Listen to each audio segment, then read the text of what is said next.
Corona కొత్త variant నిజంగానే అంత భయంకరమా? మళ్ళీ క్వారంటైన్ కష్టాలు తప్పవా?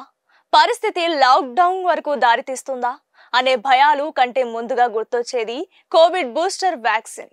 కానీ బూస్టర్ వేయించుకోవాలా వద్దా అనేది కూడా ఇప్పుడు ప్రపంచ సమస్యగా మారింది. అవును, కోవిడ్ వ్యాక్సినేషన్ తో గుండెపోటు వచ్చే ఛాన్స్ ఉందట. 5 ఏళ్ల కిందట ప్రపంచాన్ని కుదిపేసిన పీడకల కోవిడ్-19 నేను బతికే ఉన్నా అంటూ అడపాదడపా హెచ్చరిస్తూనే ఉంది. వారం రోజులుగా ఆసియన్ కంట్రీస్ లో టెర్రర్ పుట్టిస్తోంది. మన దాకా రాలేదుగా అనుకుంటుండగానే భారత్ లో పాజిటివ్ కేసుల సంఖ్య అమాంతం పెరుగుతూ కోవిడ్ భయాన్ని మళ్లీ పరిచయం చేస్తోంది. ప్రస్తుతం మన దేశంలో 250కి పైగా యాక్టివ్ కేసులున్నాయి. ఇప్పుడు సర్క్యులేషన్స్ తో ఉన్న వైరస్ ఓమిక్రాన్ ఫ్యామిలీలోని J1 అనే వేరియంట్ నుంచి వచ్చిన సబ్ వేరియంట్.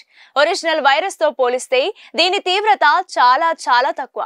థర్డ్ వేవ్ లో వచ్చిన ఓమిక్రాన్ వేరియంట్ అప్పట్లో పెద్దగా ప్రభావం చూపలేదు. తాజా వేరియంట్ తో పెద్దగా భయపడాల్సిన అవసరం లేదని ఆరోగ్య నిపుణులు చెప్తున్నారు.